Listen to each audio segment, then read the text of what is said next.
Bonjour à tous, chers élèves de 3e année. Voici aujourd'hui l'étude de fonctions que je vous propose.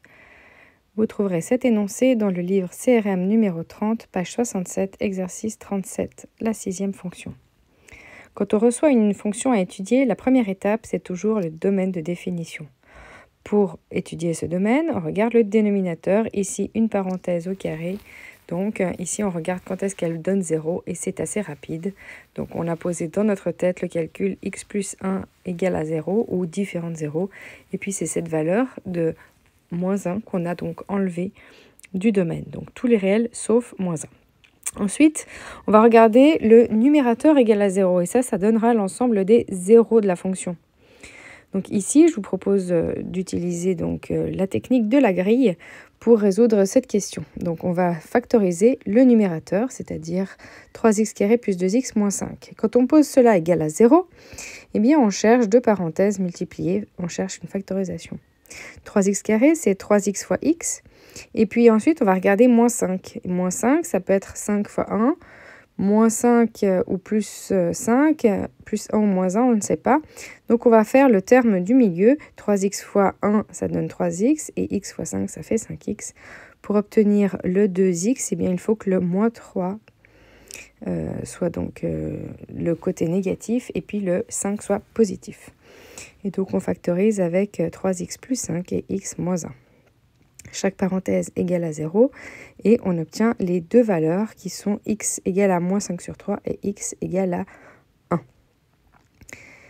Finalement, donc, on a deux zéros que l'on note dans un ensemble avec donc des accolades.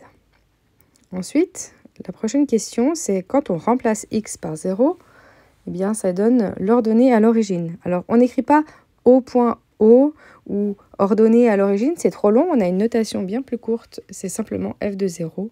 Et en remplaçant tous les x par 0, eh bien, on trouve la valeur de moins 5. Ou moins 5 sur 1 si vous voulez faire une étape, et donc moins 5. Ensuite, il y a les étapes un peu plus compliquées, par exemple le tableau de signes, les asymptotes et le graphique.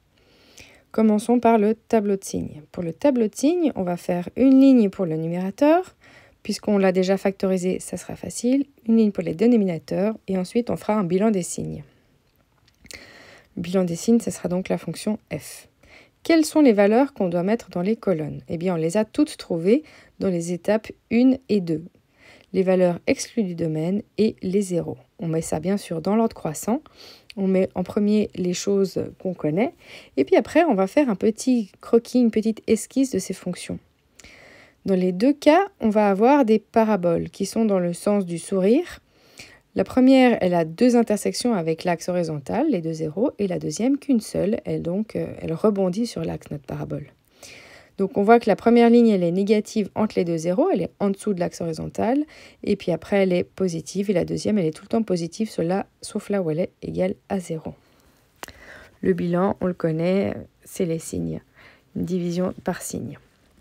Pour l'asymptote verticale, eh bien, on le voit directement dans le tableau de signes que la valeur interdite de moins 1, eh bien, on obtient quelque chose de négatif sur 0. Donc, quelque chose de négatif sur 0, on sait que ça va donner plus ou moins l'infini. Il va falloir étudier ça.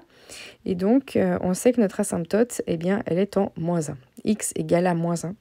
Et puis ici, comme c'est une parenthèse au carré, eh bien, on sait que ce 0, il sera plus des deux côtés, du 0 plus et du négatif en haut, eh bien, ça veut dire qu'on aura règle des signes moins l'infini. Donc, des deux côtés, on aura le même comportement de la fonction. Prochaine étape, il faudra regarder une asymptote horizontale ou oblique.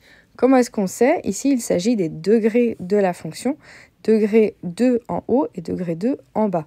On a le même degré, donc on sait que c'est une asymptote horizontale. On peut aussi dire tout de suite quelle est son équation, puisque donc c'est les coefficients dominants du haut sur le coefficient dominant du bas. Donc on sait tout de suite que c'est 3. Oui, mais voilà, il faut quand même étudier le comportement. Est-ce qu'on va couper ou non cette asymptote? On va donc faire la division polynomiale qui est inclue dans l'énoncé de notre fonction. Évidemment, la parenthèse, on la développe grâce à donc, une identité remarquable. Et alors, on retrouve notre 3 qui est celui de l'asymptote horizontale. Donc là, ça nous confirme bien l'équation de l'asymptote.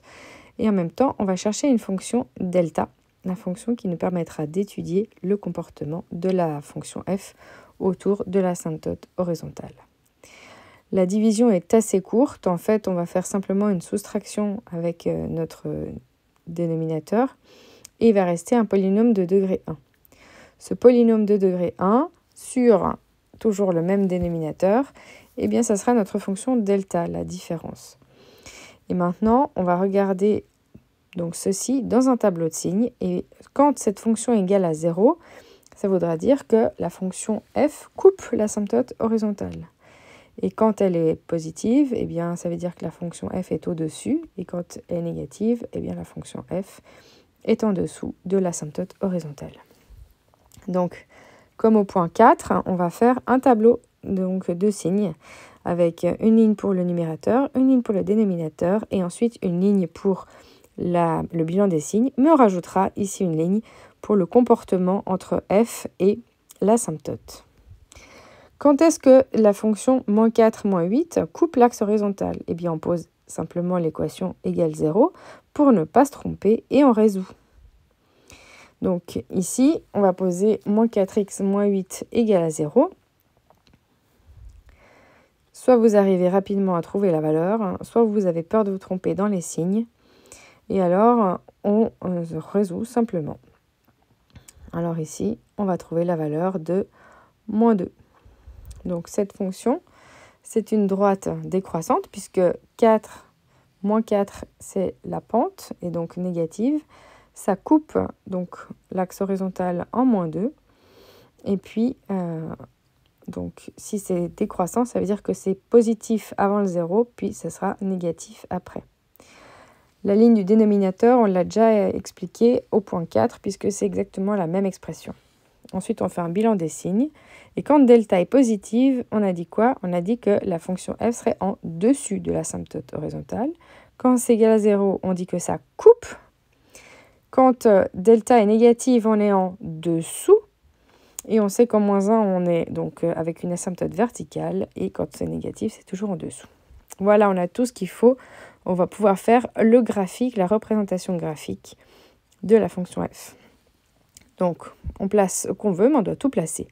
Je commence par l'asymptote horizontale en 3.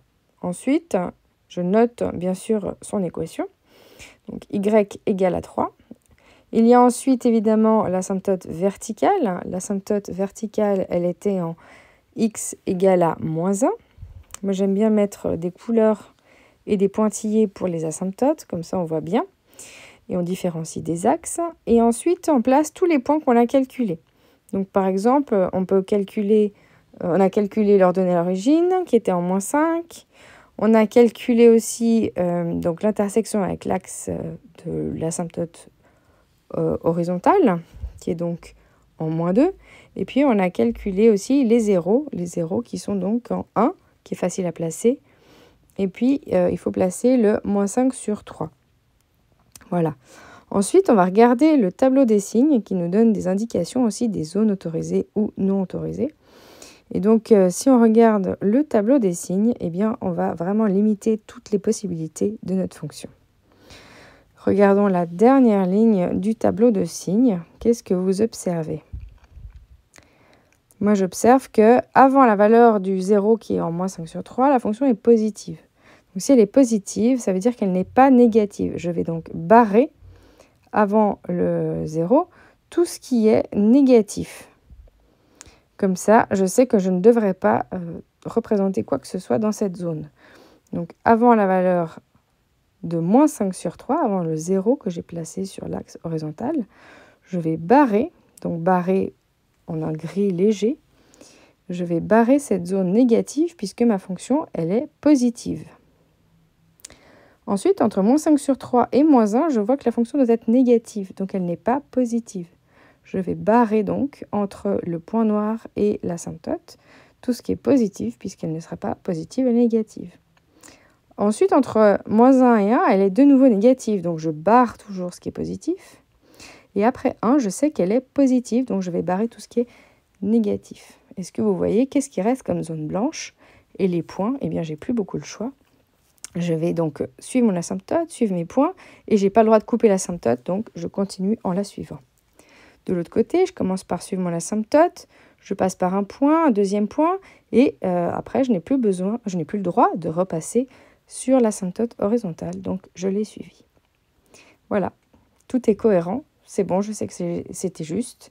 Mais si vous avez le livre, évidemment, vous savez que vous pouvez vérifier dans le livre. Je vous souhaite à tous de bonnes révisions.